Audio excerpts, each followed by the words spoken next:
This is the Authentic Change Podcast, and I am Mike Horne. Authenticity reflects what we want from each other and our organizations: open communication, trust, community, fun, and opportunity. I want to help you to do your best in your personal and professional relationships. This podcast delivers expertise, insights, and approaches on authentic leadership, to live your purpose, to lead from your values, to establish connected relationships, to steward people and culture change, to build and sustain prosperity, and to open doors and possibilities. This podcast will assist you in paving the way forward to personal, team, and organizational prosperity. Welcome to an additional episode of Authentic Change. I'm Mike Horne, and I am so delighted to have in the studio today Genein Letford. It's my great honor because this is a launch week for her of sorts with her book, 7 Gems of Intercultural Creativity. And I'm always delighted to be part of a launch and to celebrate it. She is the 2019 LA Lakers businesswoman and the 2015 California Charter Teacher of the Year. She's a national thought leader and creator of the concept Intercultural Creativity. I just can't wait to explore that more with you, Genein, relative to authenticity and the intersection there with intercultural experience. Genein is the founder and chief creative officer of CAFFE Strategies, LLC, a consulting, coaching, and training company. And I'm sure she'll tell us more about that trains C-suite executives and employees to create sustainable organizational equity and inclusion strategies while unleashing their innovative thinking for themselves and their businesses. So we'll have a lot to discuss there relative to inclusive leadership and authentic leadership. And again, the intersections of this in intercultural creativity. Just a little bit about 7 Gems, then I'm going to let Genein take over and introduce herself. I think the framework that we're going to hear about can help leaders and organizations in their inclusion and diversity efforts with the tools for critical thinking. This is not Genein's first book. Her first book, From Debt to Destiny, Creating Financial Freedom from the Inside Out, connected creative thinking to financial agility and was an international bestseller in 5 finance categories. So as I often speak about helping everyone to bring their best to every situation, Genein believes that creative thinking thrives best in an inclusive environment. And she's often called America's creative coach for her work in reigniting intercultural creativity with our workforce. So I am, again, Genein, so delighted that you're here today. And why don't you say a few words about yourself? I'm so happy to be here. Thank you for having me. I believe this is an idea that has met its time, and we are, just at a transition point in our nation's history, in our world's history, and the topic of creativity is rising up to the forefront. So it's an honor to be here. It's an honor to share this important work with your audience and really just have them sit back and say, I never thought of it that way. That is my goal. Well, that's wonderful. I did a lot of, or one of the programs that had an early developmental influence on my approaches to working with teams and organizations and groups, teams, and organizations was work that I did with synectics. And it was built around being relentlessly open-minded. In fact, the consultant that I worked with there, Pat Shaheen, was described as someone who was relentlessly open-minded. And it was based a lot on the inner game books, the inner game of tennis, but how we need to abandon our inner critic in order to have a performance growth. But tell me more about that experience for you. How did you come to, conceive of these ideas? Why are they important to the world? Sure. Well, my background, I'm an educator by trade. And so I was teaching kindergarten through 5th grade, right, in the creative arts, music, history and a lot of those areas. And then I started a nonprofit for my graduates for 6th through 12th, talking about financial literacy, creative literacy, and entrepreneurship. And then I was asked to teach at the local university for teachers getting their master's. And then I was asked to join a board of a national nonprofit. And so all of this, happening like in 1 week, my youngest client, quote unquote, was 4 years old, a student. My oldest one was 64 years old. And I saw everyone in between at the same time. And so that really just gave me an interesting perspective on what are the actual key skills that people really need to be effective in this workforce today. And it really highlighted itself during the pandemic of who's really riding this wave and agile and able to adapt, and that's when I devised the 7 gems of intercultural creativity, looking at the fact that, number one, creativity per the World Economic Forum is now, the number one skill needed in the workforce, but a lot of people don't even know what that word really, really means. A third of the population think it's just the arts, so they can't sing and dance. So they're saying they're not creative. And another third of the population is dealing with something I'm calling creative abuse, like either they had something said to them in the 10th grade or someone really, shot down an idea and they've carried that through decades. And now they don't speak up during work. They don't really share their creative contributions. And so I'm bringing the new definition of creativity to the workforce. And something I'm saying, it's the process of problem finding and problem solving with relevance, value, and novelty. Anyone can be creative in any field. It's not just the artistry, even though I believe the arts are very important to enhance your creative thinking in non-arts areas, but it just encompasses so much. So that's the new definition of creativity I'm bringing to the world. That's great. I mean, as I think about the definition of creativity and the process of problem solving and problem finding, it does allow for expression of creativity. One of my mentors, as he summed up his life in 6 words, said, I fix people, groups, and organizations. And I think for him, in that sort of a framework, there was a lot of creative expression. Is that what you find in situations where you apply your work? Well, I am releasing people to be, like this show really talks about, the authentic them. And when you look at the research, all my work is backed by research in neuroscience, and I have my training in psychology and human development. But when you look at the research, children come to us with these skills intact. And so what my work really looks at is that people need to really look at these creative skills such as divergent thinking, metaphorical thinking, unusual combinations, combinatory thinking, observation, and also the fact that now, because we're in a global workforce, and even before the pandemic, but especially since the pandemic, like remote working, you can be anywhere working at any job with anyone on any continent at any given time. And so the other fact, the intercultural part of intercultural creativity, is the fact that cultural competence is now so important. And a lot of people don't even know what this term means. And so basically cultural competence is that person that can just connect and gel well in any type of situation, any type of grouping. They just can really make people feel comfortable around them, and no matter what backgrounds that they're a part of.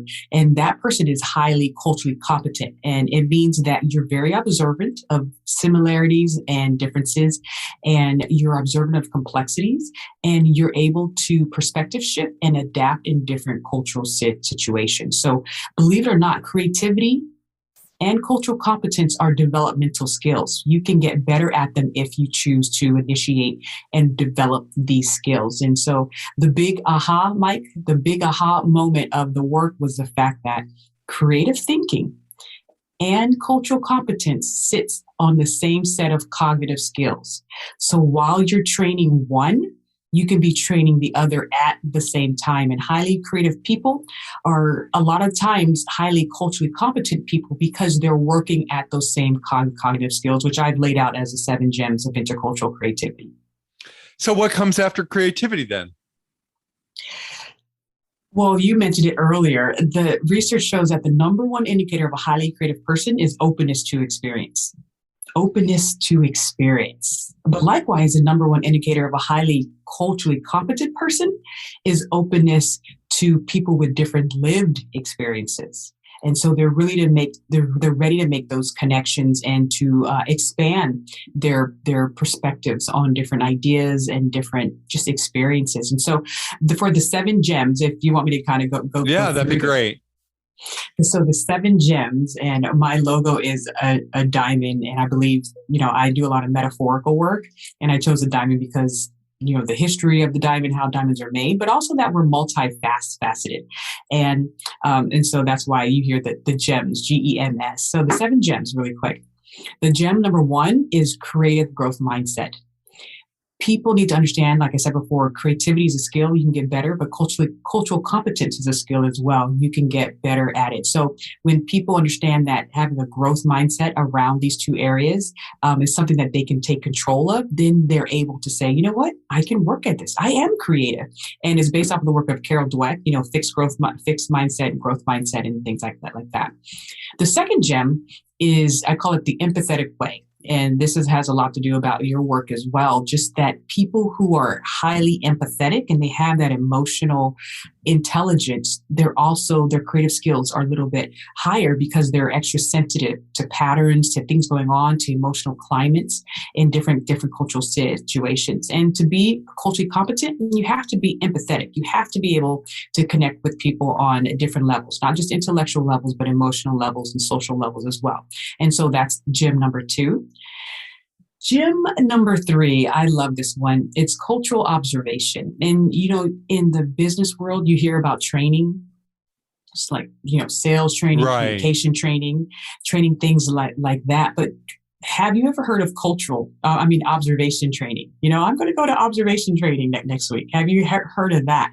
And I feel that people haven't, but I feel in this next decade, people are, because in order to be fully creative, you have to be aware of what's going on. Awareness, you're hearing a lot of talk about awareness, self-awareness, other awareness, environmental, situational awareness. That all has to do with observation. And the word observe, it doesn't mean just to see. It comes from the Latin and it means to attend to. Like, what are you paying attention to? And so a lot of my trainings that I do with my clients and with my leaders is I heighten their observational skills, because a lot of times they're dulled either because of, phones are in our faces, or we're just not paying attention, or our brains are kind of putting us in these observational jails. And so I just really want people to break free of these jails. And so that is gem number 3. Any thoughts about those 3? One of the things that I heard you say is that, most of us don't think about this in organizational experience, or many people don't think about cultural observation, organizational experience. I was lucky as I led and executive development in some large organizations to bring in organizational cultural anthropologists, Jennifer James, Matt Hamabata, and have them present their perspectives, anthropological perspectives on culture, which for me is in many ways being now replaced, or not replaced, but being enlarged by the concept of community as we think about organizations. And, what does our cultural competence say about, communities where we care about each other, love each other, and do work that matters? And being mindful of that, when I say culture, I just don't mean ethnic culture or national culture. Oh, sure. So, right. Yeah. Yes. Sure. Yes. Sure. Yes. So there's, you can have like soccer mom culture or a tech culture, right? In the or broader HR sense. culture. Yeah. Sure. Yes. Sure. Yes. Okay. And so, but that's powerful. So we've got this creative growth mindset. We've got an empathic view, an empathetic view, and the cultural observation for the 4th gem. The 4th one is curiosity and cultural curiosity. I had on my podcast, the Create and Grow Rich podcast, a doctor who got her doctorate in workplace curiosity. Like, who knew that you could get a doctorate in curiosity? And they said if creativity is the driver of innovation, curiosity is the driver of creativity. So what does that look like? We came to this earth with, just an amazing amount of curiosity. And for some reason, when we get older, it, gets duller and it a trophy. So if you don't use it, it's gonna leave us. So how do we re-engage, redevelop the curiosity level? And the research shows that the C-suite, the leaders who have high levels of curiosity, are the ones who know about exploration. They just don't explore the resources that they have now. They're always looking around the corner in their future thinking. And so curiosity is going to be a big word you're going to be hearing in professional development and at the corporate level within this next decade. I was influenced by my mother in that regard. As a child, she often had a phrase that she used, which was curiosity killed the cat, satisfaction brought him back. I think it was an opportunity. It was an invitation to be curious. Yes. And, we know like Curious George, a curious little monkey, we just see curiosity as like what our 2-year-olds do, and they're just in the flower and it's like a mess. But how do we really harness that wanting to know more and wanting to get as much data as possible from all of our senses? So in my trainings that I do with C-suite and leadership in corporations is we look at multi-sensory observation that leads into curiosity. We look at questioning. How do you have powerful questioning? And for cultural curiosity, how do you have respectful questioning that is not entering into the land of microaggressions? There's certain ways to be curious in a respectful way and in an open-minded way where you're still very mindful of the participants involved. Right. And what comes next? The next one is perspective taking, perspective shifting. I also had on my podcast, Dr. Michael Platt, who's one of the top neuroscientists in the nation out of the Wharton Business School. And he is looking at what's going on in your brain when you're perspective shifting. And the reason why this is a critical gem, because perspective shifting is a big component of creative thinking. You have to be able to look at the problems and the challenges that you're involved with from multiple directions. And that's why I love the diamond as my logo, because it's all about that perspective. You're looking at the same object, but from multiple perspectives. But it's really key in cultural competency as well, to be able to take the perspective of someone who's having a different lived experience. You want to be able to work at the skill. And therefore, I say skill, which means it can be developed. And you can use your imagination, which is a creative skill, to make connections with culturally diverse groups. Right. In the Gestalt orientation that I take in my work, we work with the concept of reframing. Yes. Mm-hmm. Which I wonder how that perspective means something a little bit different in that context about our ability to focus and unfocus and figure from ground. And certainly, though, to think about how we reframe situations. Yes. And what happens when you change the frame? That's when you look at comedians, that's actually why jokes are funny, because they switch the frame on right. you. And so looking at how they're connected, they're like cousins, basically. Mm-hmm. So someone who knows how to reframe is working on the same skills that support perspective shifting, perspective taking. Perspective taking, you're really utilizing all of your data sensory outlets. So all of your multisensory cues, you're using your imagination. Mm-hmm. And there's even something called fictive learning, which mm-hmm. is your ability to switch the end mm-hmm. result of an experience. That time you're mm-hmm. like, oh, I wish I would have said this. Oh, I wish I would have did that. That's the fictive learning. But leaders who know how to perspective take and perspective shift and to do fictive learning are actually more creative with bringing in the innovative ideas and using and dancing with the innovative ideas of their teammates. Mm-hmm. Right. This is all related to how we frame situations, how our perspective is shaped. And I think it's important to, at least in my work that I do with folks, that all begins with self-awareness, but perspective is shaped by others. And integrating that leads to greater self-awareness, which I think then puts us on a path towards positive health, because we're focused on growth objectives as opposed to working on deficiencies, which are really, more or less measures of staying away from the doctor. Yes, yes. Well, you're going to love this next gem because it talks a little bit about that. It's Number actually called, six, right. yes, authentic adaptation. Mm-hmm. And I could have just labeled it adaptation. No, if you've been here for the past 2 years, you know that we have had to adapt. The world has had to adapt, and some more than others. But adaptation is a skill that can be worked on. You have crisis adaptation, but you also have cultural adaptation. People who can adapt their behavior depending on the different cultural situations that they're in. But the reason why I named it authentic adaptation is because you need to know who you are and who your core values, what your core values are as you go into different cultural situations. So when you've done like that self-awareness work, that contemplative work of your core values and what the beliefs that you hold dear and strong and why you hold them, you're able to better adapt in different cultural situations and know how to make those connections without losing your North Star. And so I believe that that's very important, this authentic training, this self-awareness. And just like you said, perspective shifting needs that self-awareness, because in order for you to shift perspective, you need to know where you're shifting from. Mm-hmm. And that's why travel is really important, and getting yourself into new different types of systems. So you even look at your own system differently once you're outside of that system for a while. I write a lot on authenticity, authentic leadership, inclusive leadership. And, as I think about authentic approaches, I think about happiness, because for me, authenticity is when our words and actions align.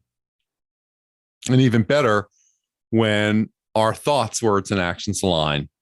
That we're doing it out of a genuine state of grace, of empathy, perhaps from some of the other gems that you've identified. And it's in that approach that we really then begin to be happy, because our words, thoughts, and actions match. People experience happy. It's called congruency. And there's so much, I think, to that perspective on the pathway to growth. Yes. I love the work of Dr. Daniel Siegel. He is a child psychiatrist and also deals a lot with the neuroscience behind it. And he coined the term interpersonal neurobiology. I'm like, wow, that's a big one. But he talks about the concept of integration. And as an educator, integration means one thing. When I'm able to integrate, let's say, music into math or social studies, where they both have an importance within the learning experience, but the child is being exposed to both elements at the same time. And so he talked about neuroscience, the neuroscience of integration, how we're able to, and he says an integrated brain is a healthy brain. And one of those aspects is integrated relationships. So people who are able to see and observe the complexities of relationships within their connections, but they're able to honor those differences and then integrate it, without losing the differentiated aspects of what makes them them. And so it's not like assimilation. It's not like forced into this culture and you lose every aspect of who you are. It's that linkage of differences, but we're linked together and we're honoring the differences and our similarities and our connections. So he says an integrated brain is a healthy brain, and his work is profound on that. And I love that aspect.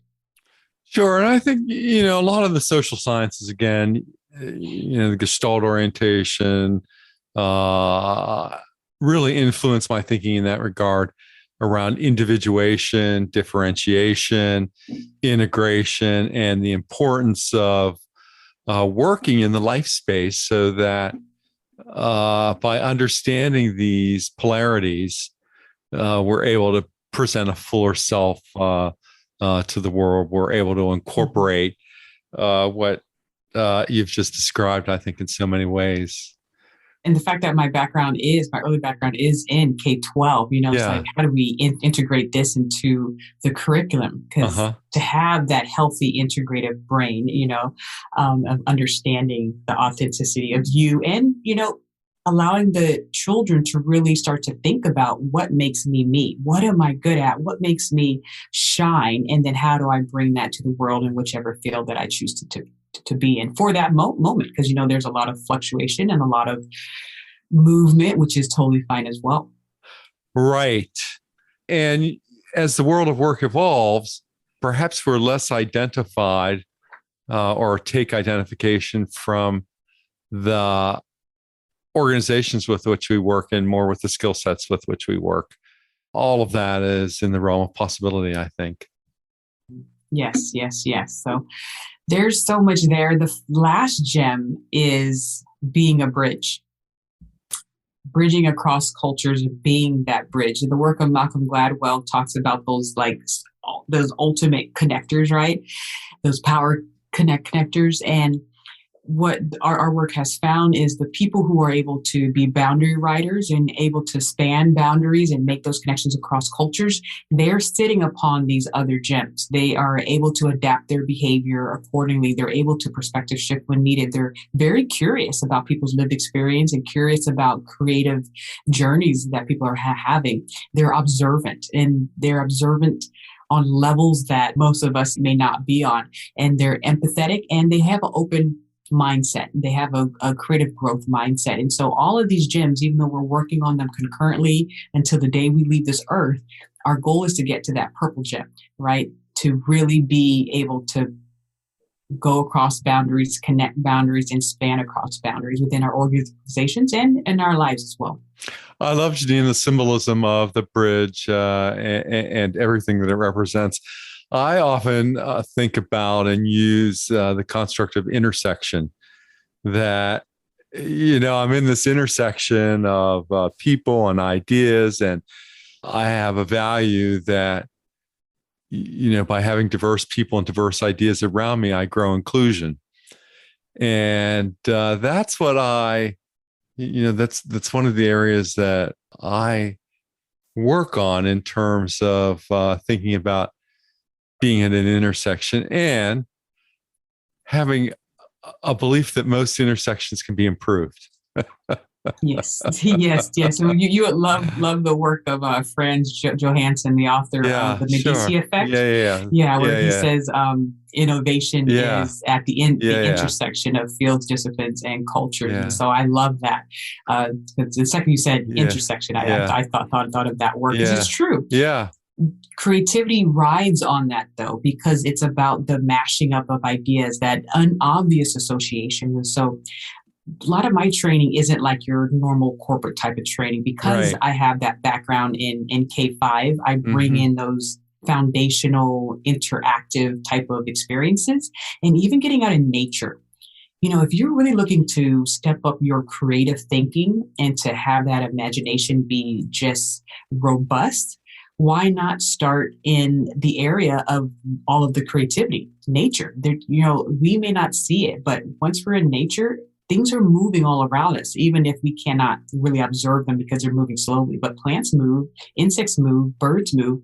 And so just using our metaphorical training in nature, using our observational training in nature, that is a wonderful place for your listeners just to get started, of starting to observe the mundane, which meaning things that you got used to, things that you just recognize and keep on going. Look at it like a 2-year-old child, like you've never seen it before. And if you have access to a two-year-old child, go with them, you know, or just pretend and go with them and look at a snail crawl for 5 minutes, which my son had me do. It's an eye-opening experience, because now you're just engaging with the snail in a new way, when before you would have just walked right past it, and hopefully you didn't step on it by accident. Right. And I find that I can take a lot of inspiration from the 7 gems. I can find meaning and adapt meaning, and certainly relevance in all of this. How do I make it practical in the world of work? Remembering that we are human. We are human. And if you look at how fast AI is moving, I'm pretty sure you've had this conversation before with a few of your previous guests, and just what technology is doing so quickly that we basically are forced to hang on to the fact that we are human. Our creativity, anything that we contribute unto the world, will be birthed through our creativity. And so it's really reframing, to use your word again, to reframing what does it look like to be working? What do we know? I've been aware of in neuroscience for 20 years at UCLA, dealing with MRI machines in 1999. The MRI just came on the scene in the 90s, so it's really new. But in the past 20 years, what do we know what's going on in the brain? That fact, we need to let the brain rest. When your coworker is sitting there daydreaming, they're not wasting time. They're shutting off their focus network and they're getting into their innovation network, is when their subconscious really gets active. Their imagination gets really active, and there's where the aha moments are. But if we're always go, go, go, go, go, we don't allow our innovation network and our marginalizing network. Go look up the work of Dr. Michael Platt, his book, The Leader's Brain. It's short, fast read, brilliant. But you get to know what's going on in the brain when you're trying to be creative and when you're trying to socially connect. He talks about the social brain. And so that is a great first step for people to understand that this type of thinking, allowing people to think, allowing people to use their hands, allowing people to communicate their creative ideas through multiple ways, that will be on the forefront for this next era and definitely this next decade. Right. I think it's all about relationships. Relationships form pairs and trios and communities. And in order to build relationships, we need to trust one another. And most people are disengaged at work. We have a trust problem at work. We've either had a huge selection problem in hiring managers, and we need to fix that, or we need to rethink, and don't we have the perfect opportunity, how we connect with each other and form community? Well, there's so much there. There's talk about making organizations more culturally flat, so people have access to share ideas from all levels, to really dismantling or reorganizing the hierarchy systems that we have in place now. And, some of your best ideas come from the security guards, come from the frontline workers, because they have a perspective that the CEO and C-suite don't have. They are having a different lived experience than the management. Another thing we need to be mindful of is when we promote, a lot of times we promote for skill within that particular organization, as opposed to promoting for that cultural competence, that those leadership abilities that they can really tap into the creative growth of their team members. And so really revamping what professional development looks like when we are bringing these people into leadership positions, and understand the concept of social contagion, that you have an element called the Pygmalion effect, that if your leader thinks that you're able to perform at a certain higher level, you're more likely to reach that level. But the opposite is true. If your leader has cultural lenses and biases and hidden discriminations that they may not even be aware of, that is affecting the way that they see your creative potential, that will affect the way that you perform. And so there's all these backdrops going on, and that's what my work focuses on, these cultural lenses and the subconscious just influences that are really affecting the way that we lead, the way that we make decisions, and the way that we create and see the creative potential of one another. And I imagine the 7 gems helps us to close the gap between where we are today and where there's an imperative to be. Yes, and that's the impetus of this work is really reintroducing people to them. Here is your brain. Here is your heart, really, and here is your creativity. A lot of us, we knew it when we were 4, but it got either taken away from us just because systems, cultures, and the pressures of life. And I'm here to give you your crayons back, and to give you your imagination back, and to let you know that it's okay to dream and to think of what could be, because if you don't think it, we can't create it. That's wonderful. And If our listeners wanted to hear more about your work and get in touch with you, Genein, how would they do that? Sure. Well, currently I'm at two places. I'm at GeneinLetford.com. So just my first and last name. And that's where you can find the books as of right now.